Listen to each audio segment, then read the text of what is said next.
lift your head. Baby, don't be scared of the things that you go wrong along the way. You'll get by with a smile. You can win at everything that you can try. Baby, you don't have to worry, 'cause the end don't need to worry. No one ever said that there's an easy way. When they're closing all the doors and they don't want you anymore, it sounds funny, but I say it anyway. You're lasting through the bad times, even if I have to fetch you everything.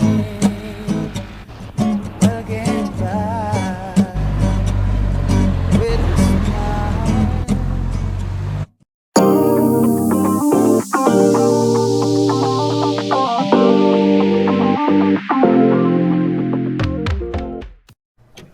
Good morning mga kabarako. So dito tayo ngayon sa Barfer Beach Resort, located Panagan, Lagunoy, Kamsur. So galing muna ang bayan ng Lagunoy, dire-diretso lang. So dito lang yan sa Along Highway. So bababa lang dito. Para naman sa parking, walang problema kasi mayroong parking space. Ayan. So ito yung pinaka-amenities nila. Pinagmamalaki nila yung walang floating cottage. So napakaganda ng paligid, napakatahimik. Halos wala kang maririnig na ingay dito. Tama-tama ito sa mga gustong makatakas sa sa magulong syudad.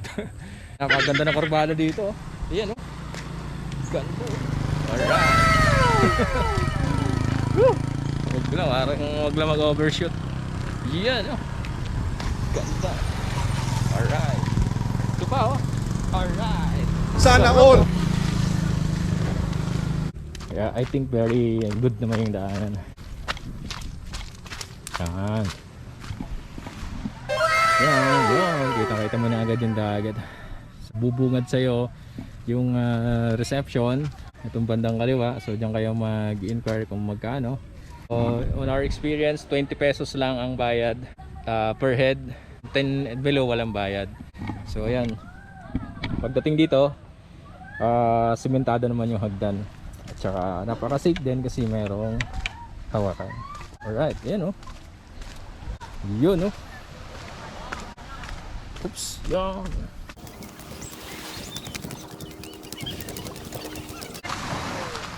Sabay. Duyan.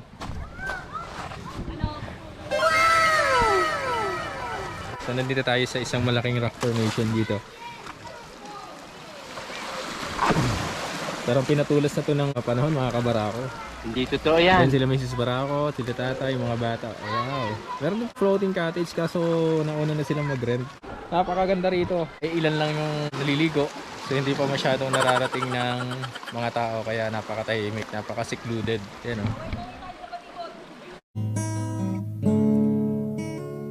Yama, lift your head.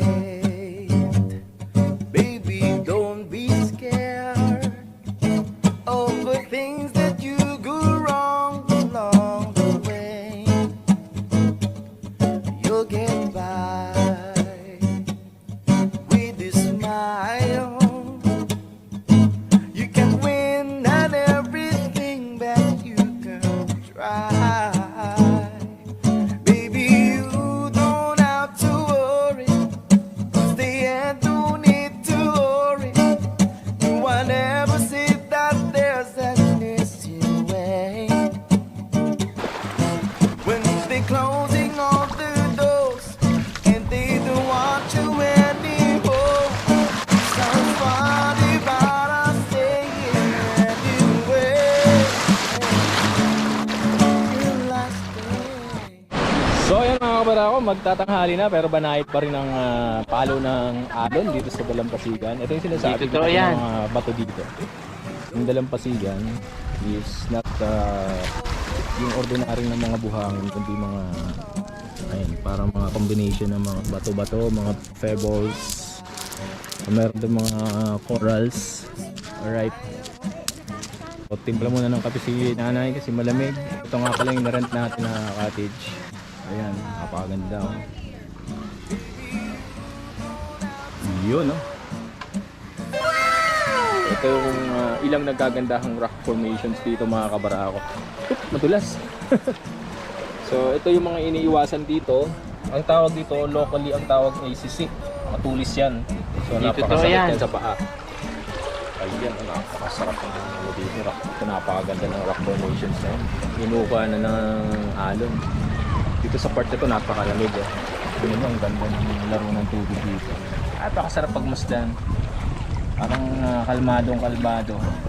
Ayan. Wow! Wala! Uupo lang. Ayan, tamang tampisaw. Habang naririnig mo yung pagaspas ng hangin at saka yung tama ng alon ng tubig dagat sa mga batuhan. Napakasarap.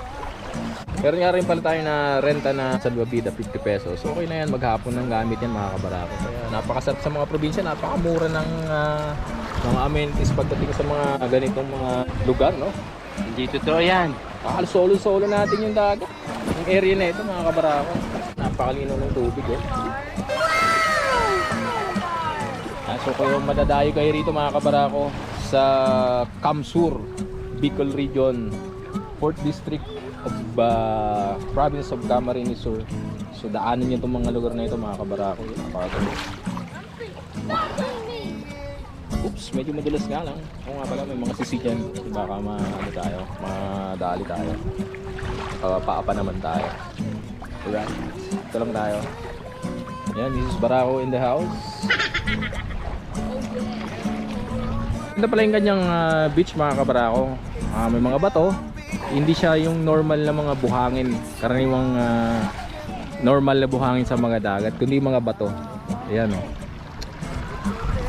Siguro dahil yan sa mga pagbagyo, no? Kaya ganyan. Swimming muna tayo mga kabarako. Si tatay oh. Nagsalbabida na.